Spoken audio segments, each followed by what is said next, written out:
मावा तिळवडी साधी तिळवडी नाही हो, ही अशी आहे की एक वडी खाल्ल्यावर डाएट उद्यापासून असं आपोआप तोंडातून निघतं. तीळ म्हणतात मी आरोग्यासाठी चांगले, तर मावा खवा म्हणतो की वजनासाठी मी धोकादायक. पण चालेल, संक्रांत वर्षातून एकदाच येते, वजन रोज वाढतं हो. थोडक्यात काय, जसं तीळ गुळ मावा एकत्र येतात तसं सगळ्यांनी एकत्र येऊन गोड गोड बोलत एकत्र राहायचं. आता कळलं ना, ही तिळगुळ मावा वडी करण्याचं खास प्रयोजन म्हणजे मकर संक्रांतीला किंवा त्यानंतर होणारा हळदी कुंकू कार्यक्रम. बास, तुमच्या मैत्रिणींना, शेजारणीला तसेच घरच्यांना अशा वड्या किंवा लाडू करून खायला घाला. सर्वजण खुश होतील आणि रेसिपी तुम्हाला नक्की विचारतील हे नक्की. चला तर करू सुरुवात रेसिपीला.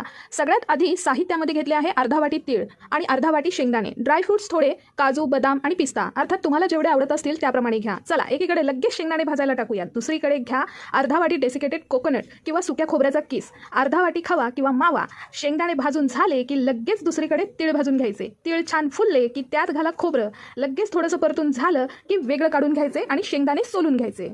शेंगदाणे तीळ आता थंड होऊ दे, तोपर्यंत स्लायसरच्या सहाय्याने ड्रायफ्रुट्स सगळे चॉप करून ठेवायचे. आता इथे घेतले सुंठ फूड, जायफळ पूड आणि हिरव्या विलायचीचे दाणे. चला लावा मिक्सरला कामाला. आधी तीळ घालून रवाळ वाटायचं, आता शेंगदाणे घालून ते सुद्धा रवाळ वाटून घ्या. आता यात घाला चॉप केलेले थोडे ड्रायफ्रुट्स आणि मग कलरसाठी घाला थोडा पिवळा रंग. सगळं चमच्याच्या सहाय्याने मिक्स करून घ्यायचं.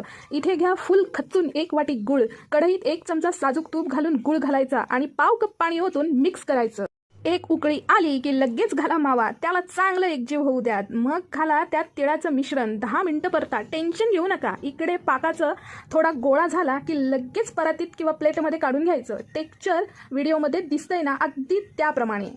बरं, मी इथे थोडं गरम गरम असतानाच रोल करून घेतला, पण नंतर माझ्या असं लक्षात आलं की मी उगाच घाई केली. कारण या मिश्रणाचे तुम्ही लाडू वळा किंवा बर्फी करा, पण जवळजवळ 7-8 तासांनी करा, कारण याला सेट व्हायला 2 दिवस जातात. आज मी हा व्हिडिओ पोस्ट करते म्हणजे मला ऑलरेडी 6 दिवस होऊन गेलेले आहेत हे वडी करून, पण खायला खूप भारी लागते. अगदी सकाळी तुम्ही हे मिश्रण ताटात काढून ठेवा आणि निवांत संध्याकाळी लाडू वळा किंवा बर्फी करा, काही टेन्शन नाही. ना हाताला चटके बसतात, ना पाक बिघडतोय किंवा पाक कमी जास्त झालाय, ना याचं टेन्शन, ना मिश्रणाचा दगड होतोय.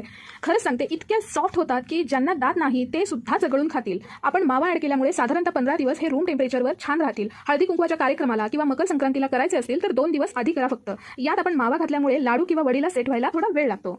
अगदी गार झाल्यावरती हवा तो शेप तुम्ही देऊ शकता, त्याच्यावरती डेकोरेशन करू शकता. आणि हो, सुरुवातीला मी व्हिडिओमध्ये दाखवली ना ती वडी आणि लाडू तोडून, ते जवळजवळ 4 दिवस होऊन गेले होते वडीला. ही वडी डे बाय डे कडक होत जाते, म्हणून टेन्शन लेने का नाही रे बाबा, खाली करणे का और खाने का.